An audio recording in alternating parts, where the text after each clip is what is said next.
boys, mother. Yes! Electric feel. Come on. Who knew that one? Only 5 people. Sorry, I got too close too fast. 6 feet. See, look, I know my 6 feet. This is exactly 6 feet. But when I was like this, he backed up and we had it. And then he had the mask ready. That was a test. Because if he failed, I'd say, you need to go to the back row. You're not ready for the front row. And you were panicked for him, which means you belong here too. And these guys just laughed because we need some of that as well. This is cool, you know. We don't get to do this much more any much more. You know what I'm saying? We don't much get to any often anymore. Much we don't get to any much often, we don't. But do you know what I'm saying? We don't much. Much love. This tree has me feeling very safe. You heard her say what the What's going on right now? I don't know either. You're like, where is this gonna go? I don't know. That's what makes this so fun. I want to go to the Middle East. There's a new conflict there every week, and then we still have the same saying here. We say peace in the Middle East. Like, clearly not that effective. Right? Probably because it's not a great rhyme, right? Peace and East. That's a weak-ass rhyme.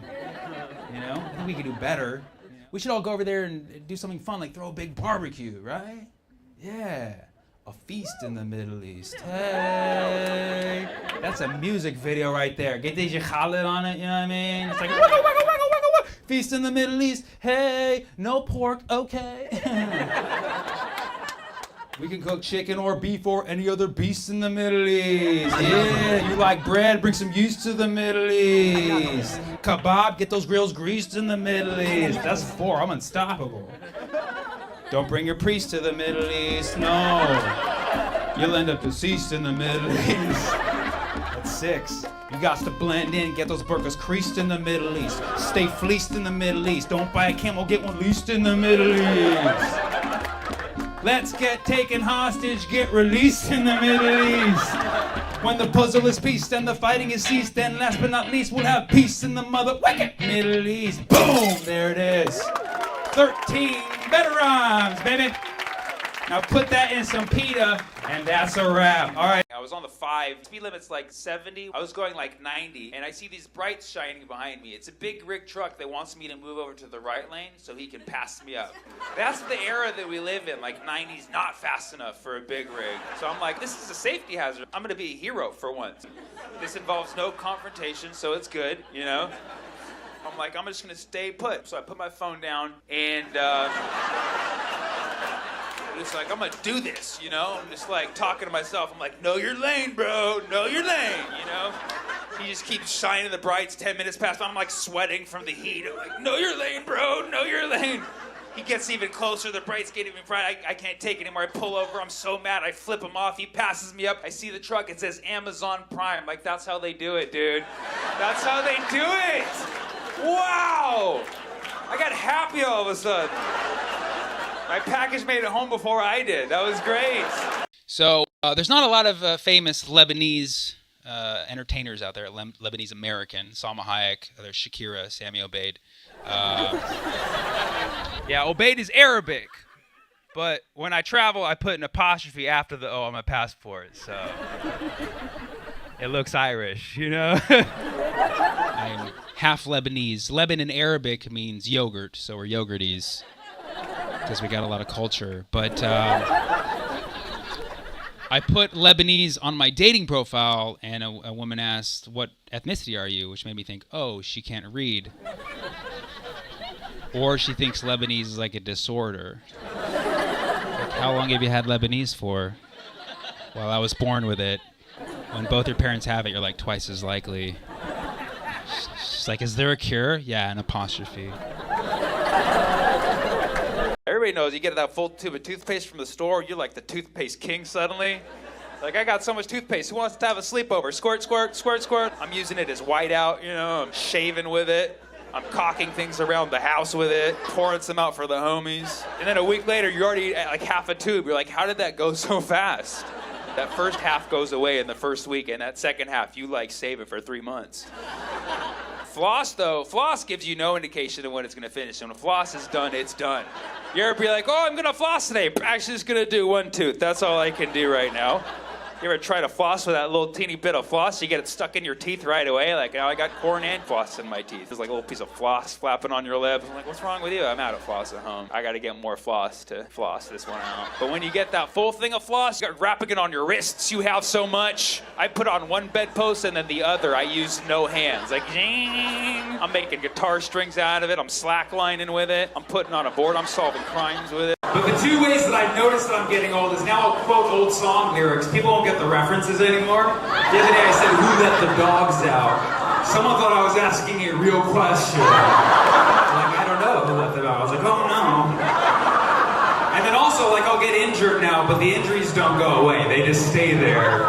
I get a new one every year. When I turned 30, I just looked this way too quickly. Got a little kink in my neck. 31, I bent over to tie my shoe. Pop got me in the back. 32, my cat got injured, still injured, so I'm gonna count that one too. And then 33 is the worst. I sat down for too long. Just one day, I got a cyst on my ass. I'm a broken man.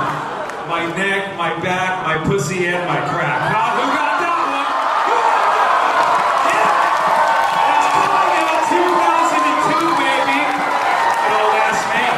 My neck, my back, lick my pussy and my crack.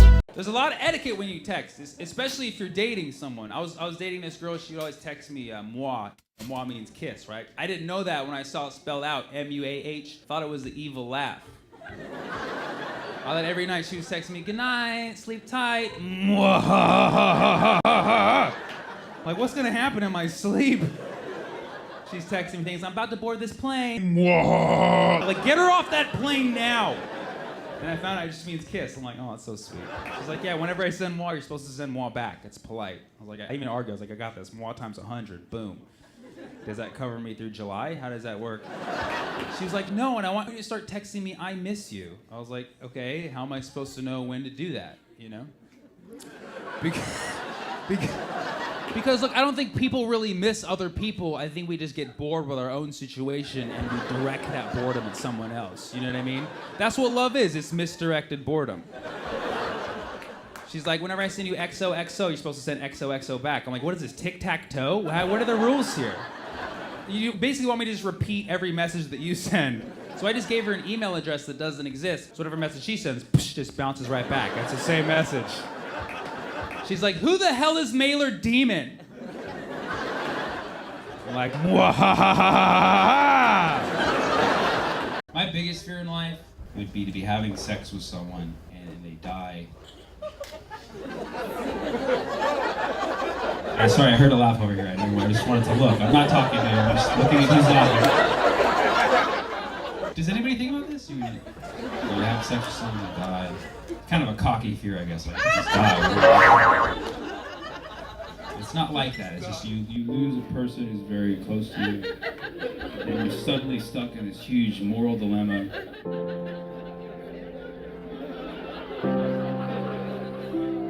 Do I finish? Because think about it. What's worse, to finish or to not finish? Because what would they have wanted? There's got to be like a 5-second rule for necrophilia. There's like a 5-second rule. You got to make this agreement with your partner going in. Like, look, if something happens, you get one. Just one, not two. Saying organic, because when you say you eat organic, people think that you're better than them, you know? Which I do, but I don't want people to think that I think that. I think it's the hard G. It sounds like you're forcing your opinion. I eat organic, you know? I eat organic. Like, stop it. So I like to smooth it out. I made up my own ethnic pronunciation. I say, I eat organic. There's something smoother about it, right? Because if you're going to be obnoxious, just be fully obnoxious. You know what I mean? I'll go into a Whole Foods, like, excuse me, are these avocados organic? Like, who the hell is this guy? And what country is he from? I think you mean organic. I'm like, no, I said organic. Organic. Like, wow, well, I guess the customer's always right. I guess they're organic. I'm like, yes, she said it, huh? I could even go further. So they have no cholesterol? It's like, who the hell is this guy? Check my ID, I'm an organ donor. What? certified organic. I want you guys to feel how good it feels to say it on the count of 3. 1, 2, 3. Organic. Yeah! It doesn't feel forced, right? It feels organic.